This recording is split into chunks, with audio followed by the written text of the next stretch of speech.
नमस्कार बच्चों, मंजरी इस पाठ्य पुस्तक में फिर से एक बार आपका स्वागत है। आज हम मंजरी इस पाठ्य पुस्तक से पाठ नंबर 5वां पढ़ने जा रहे हैं, जिसका शीर्षक है अपराजिता। अपराजिता इस पाठ का यह सेशन नंबर पहला है।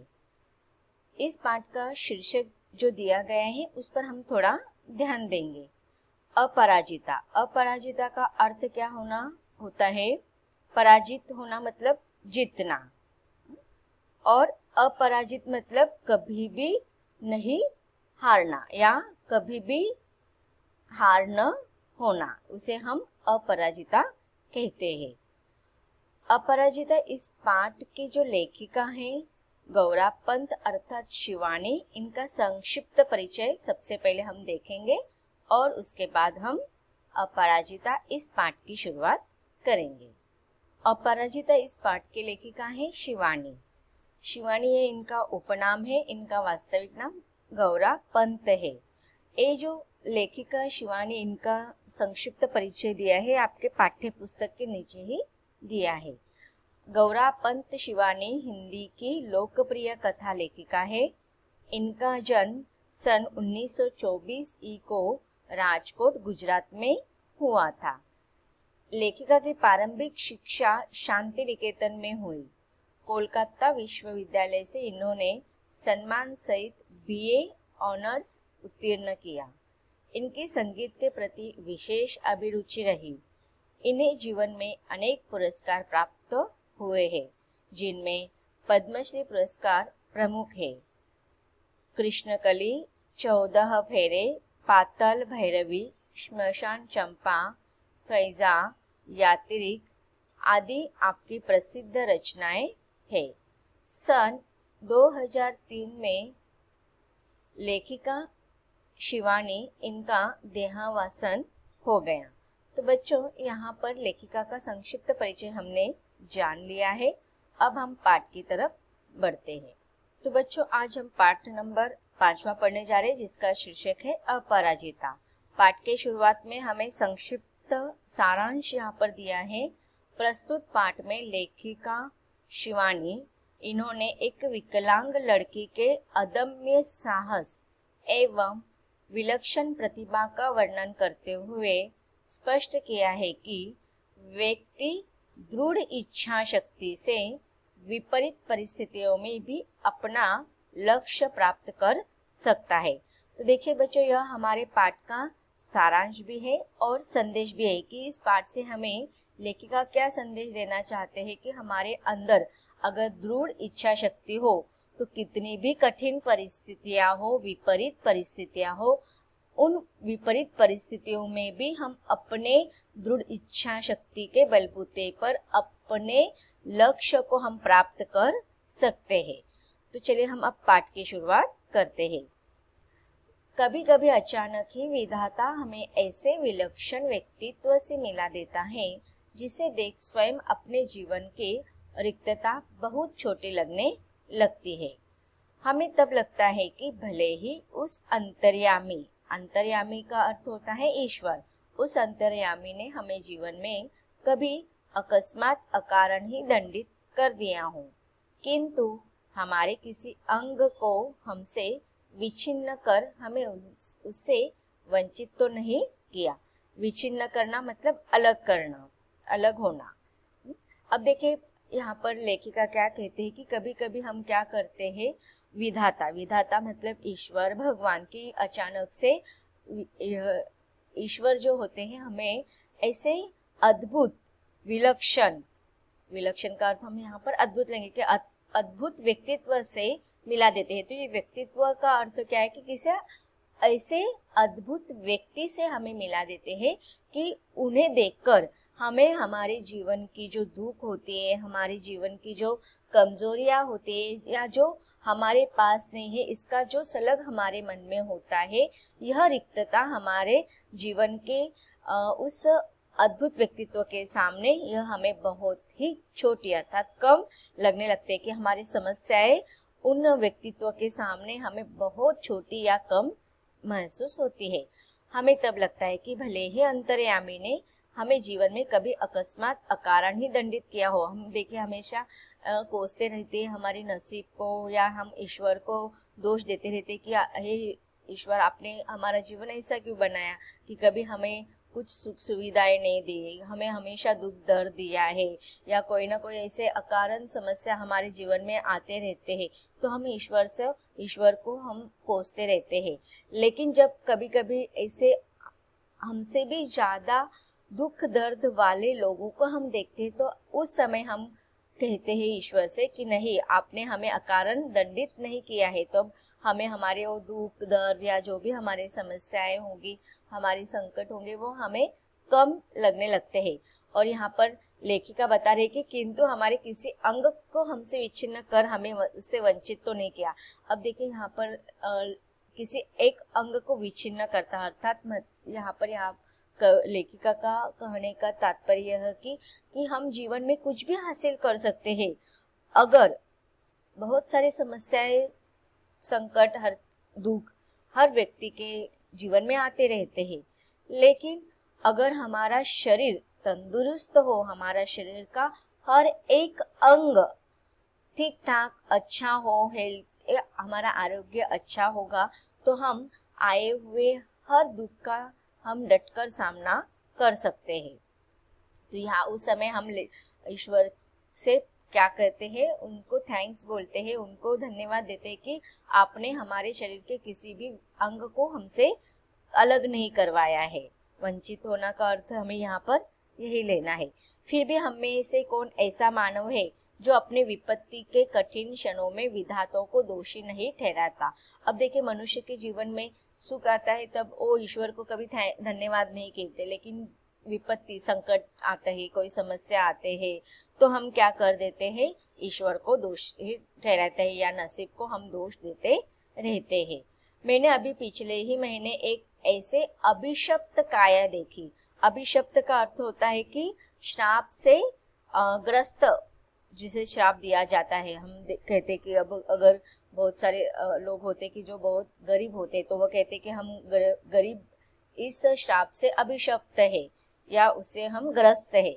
तो अभिशप्त काया, काया का अर्थ होता है कि शरीर, जिसे विधाता ने कठोरतम दंड दिया है, किंतु उसे वह नतमस्तक आनंदी मुद्रा में झेल रही है, विधाता को कोसकर नहीं। अब देखिए कुछ लोग ऐसे होते हैं कि उनको देखकर हमें ऐसा लगता है कि ईश्वर ने उनके साथ कितना बड़ा जुल्म किया है या उनके साथ नाइंसाफी की है। लेकिन हम जो व्यक्ति उस संकट से जूझ रहा है, उस शाप से वो ग्रस्त है या किसी एक कारण से वो हमें दिखाई दे रहा है, लेकिन जिसके ऊपर ये घटना हुई है या जिसके साथ ये हुई है, वो व्यक्ति अपने आप को दुखी महसूस नहीं करता है, बल्कि उसके चेहरे पर वह उसकी जो मुद्रा है, मुद्रा अर्थात उसका चेहरा, वह ऐसा लग रहा है कि विधाता ने जो कुछ उसके जीवन में जो भी दिया है उसको वह नतमस्तक के साथ, आनंद के साथ उसको वह दंड को उसने स्वीकार किया है। और उस दंड के बारे में ईश्वर ने जो उसको जो भी उसके साथ किया होगा उसको वो ईश्वर को दोषी नहीं ठहराती, कोसती नहीं रही है। उसकी कोठी का अहाता एकदम हमारे बंगले के अहाता से जुड़ा था। अब देखिए यहाँ पर लेखिका एक दिव्यांग व्यक्ति जो डॉक्टर चित्रा के बारे में हमें बता रही है, उसकी कहानी यहाँ पर लेखिका ने शुरुआत की है। लेखिका शिवानी कह रही है कि जहाँ पर उनका घर था, जहाँ पर वो रह रही थी, उनके बगल में ही एक दिव्यांग जो है लड़की वो रह रही थी। उसकी कोठी का अहाता अर्थात बॉर्डर एकदम हमारे बंगले के अहाते से जुड़ा हुआ था। अपनी शानदार कोठी में उसे पहली बार कार से उतरते देखा तो आश्चर्य से देखती ही रह गई। कार का द्वार खुला, एक परोढ़ा ने उतरकर पिछली सीट से एक व्हीलचेयर निकालकर सामने रख दी और भीतर चली गई। अब देखिए यहाँ पर लेखिका कहती है कि मैंने जब उसको पहली बार देखा तो मैं आश्चर्य से देखती रह गई, क्योंकि पहली बार उन्होंने उस लड़की को कार से उतरते हुए देखा था। कार में जो एक दूसरी औरत थी उसने क्या किया था, पहले कार से उतरकर उस लड़की के लिए व्हीलचेयर निकालकर सामने रख दी थी। दूसरे ही क्षण धीरे धीरे बिना किसी सहारे के कार से एक युवती ने अपने निर्जीव निचले धड़ को बड़ी दक्षता से नीचे उतारा। फिर बैसों की ही व्हीलचेयर तक पहुंच उसमें बैठ गई और बड़ी तटस्थता से उसे स्वयं चलाती कोठी के भीतर चली गई। अब देखिए यहाँ पर लेखिका ने वर्णन किया है उस व्यक्ति के बारे में जब पहली बार लेखिका ने उसे देखा था।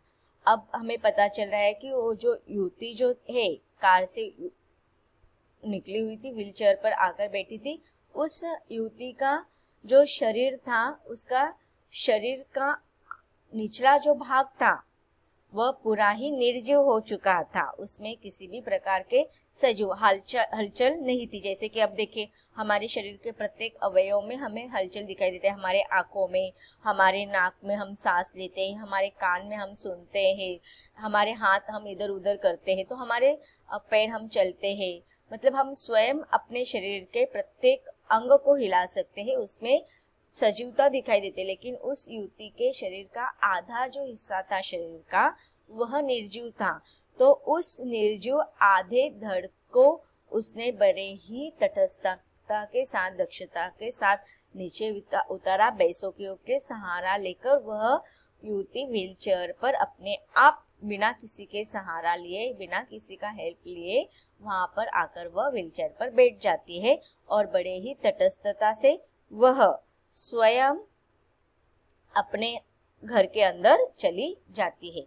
मैं नित्य नियत समय पर उसका यह विचित्र आवागमन देखती और आश्चर्यचकित रह जाती, ठीक जैसे कोई मशीन बटन खटखटाती अपना काम किए चली जा रही है। अब लेखिका को उसका आने जाने का समय पता चल गया था, तो उसी समय लेखिका उसको उसके आवागमन का अर्थ होता है आना और जाना। तो उसके आने और जाने के समय पर लेखिका वहां पर उसके हर रोज का जो आने जाने का समय था वहां पर जाकर लेखिका देखती थी और लेखिका कहती थी कि उसकी जो यह रोज के आने जाने का जो वो तटस्थता के साथ व्हीलचेयर पर आकर बैठी थी बैसों के साथ, ये सारी चीजें उसे लेखिका को आश्चर्यजनक लग रही थी। धीरे धीरे मेरा उससे परिचय हुआ। कहानी सुनी तो दंग रह गई। दंग रहना यहाँ पर मुहावरा है, आश्चर्यचकित होना। नियति के प्रत्येक कठोर आघात को अति अमानवीय धैर्य एवं साहस से झेलती वह बित्ते भर भी लड़की मुझे किसी देवांगना से कम नहीं लगी।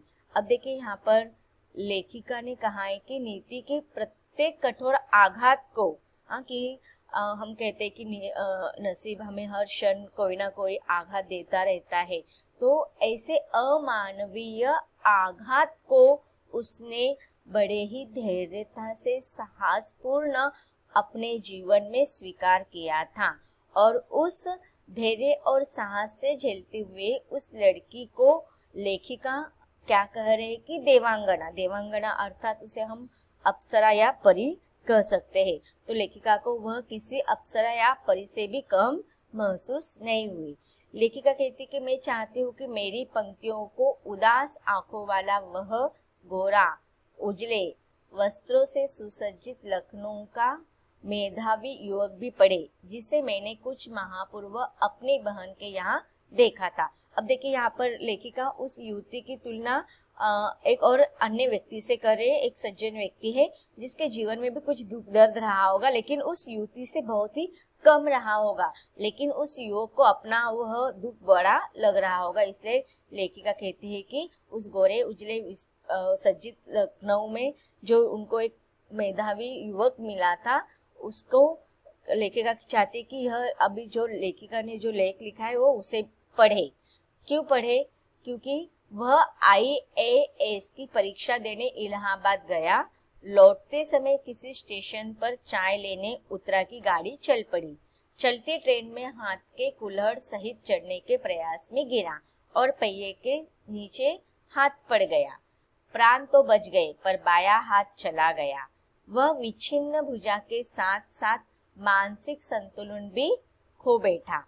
अब देखिए यहाँ पर उस व्यक्ति के बारे में वर्णन किया है लेखिका ने कि जो एक समय इलाहाबाद IAS की परीक्षा देने के लिए गया था और चलती ट्रेन को पकड़ने की कोशिश में वो नीचे गिर गया और उसी वजह से उसका बायां हाथ चला गया था। और अपने बायां हाथ खोने के इस दुख से उसका मानसिक संतुलन बिगड़ गया कि वो उसने बहुत ही उसका शरीर पर तो उसका असर हुआ, लेकिन उसके मन पर भी उसके गहरी चोट आई थी और उस दुख से वो बाहर निकलने के लिए वो तैयार नहीं था।